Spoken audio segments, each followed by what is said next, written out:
Nama Lutfia Rizky Yuniarti, NPM 2013-05-3092 dari Fakultas Keguruan dan Ilmu Pendidikan Program Studi PGSD Angkatan 2020 Universitas Lampung. Di sini saya akan menjelaskan materi tentang Pancasila sebagai suatu sistem filsafat. Pertama-tama ada beberapa poin penting yang akan dijabarkan. Yang pertama adalah pengertian filsafat, yang kedua adalah pengertian filsafat Pancasila, yang ketiga adalah pengertian Pancasila sebagai suatu sistem filsafat, yang keempat adalah ciri-ciri filsafat Pancasila, dan yang terakhir adalah inti dari sila-sila Pancasila. Mari kita lanjut ke materi yang pertama, yaitu pengertian Pancasila. Pengertian filsafat. Filsafat merupakan padanan dari bahasa Arab, falsafah, dan bahasa Inggris, yaitu filosofi, dan merupakan berasal dari bahasa Yunani, yaitu filosofia, yang berarti philes atau philos, artinya mencintai, sahabat, dan sedang sophia adalah artinya kebijaksanaan, pengetahuan, kearifan. Jadi secara diartikan, filsafat adalah mencintai pengetahuan, mencintai kearifan, mencintai kebijaksanaan.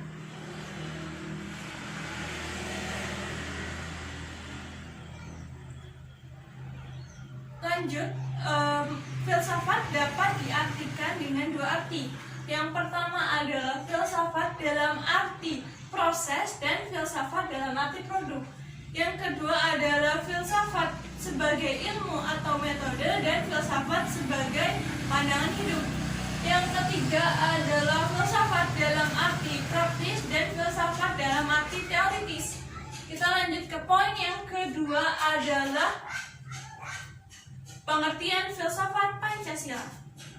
Filsafat Pancasila mengandung pemikiran, nilai, dan pandangan yang dapat menjadi substansi pembentukan ideologi Pancasila.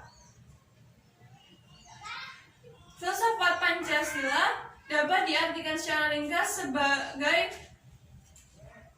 kritik dan rasional terhadap Pancasila dengan tujuan untuk mendapatkan faktor-faktor pengertiannya secara mendalam dan meluas.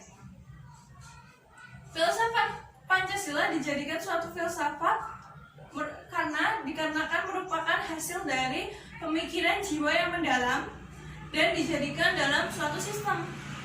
Filsafat Pancasila memberikan pengetahuan dan pengertian ilmiah, yaitu tentang hakikat dari Pancasila.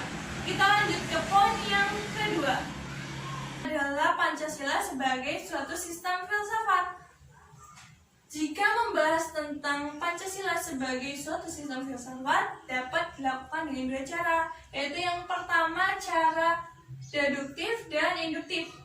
Cara deduktif adalah mencari hakikat Pancasila serta menyusun dan menganalisis secara sistematis menjadi satu kesatuan yang komprehensif. Cara yang kedua adalah cara induktif.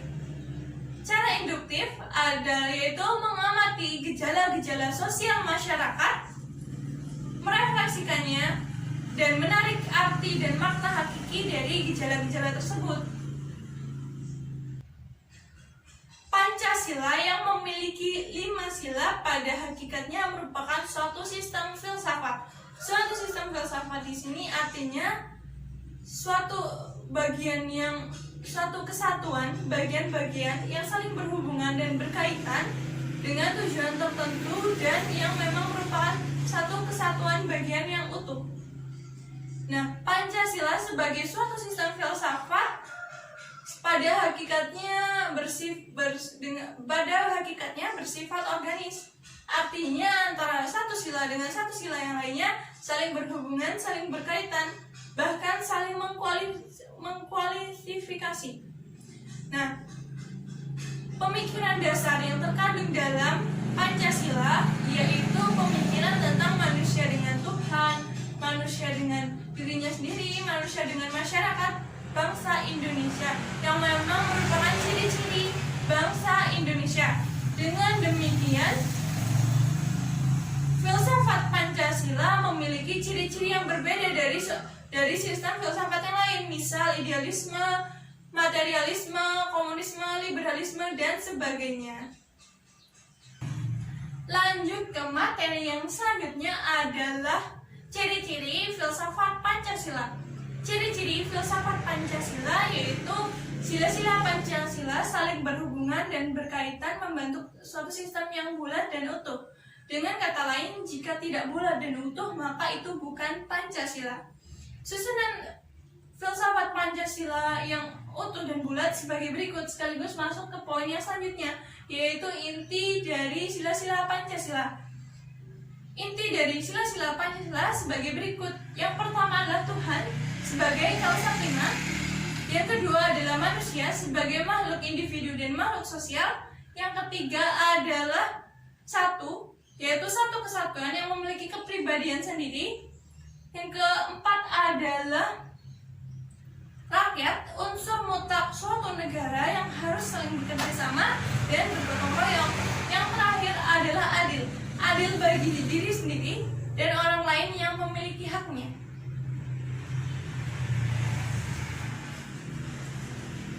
Membahas Pancasila sebagai suatu sistem filsafat artinya mengungkapkan konsep-konsep kebenaran yang tidak hanya untuk bangsa Indonesia, tetapi untuk masyarakat, untuk manusia pada umumnya.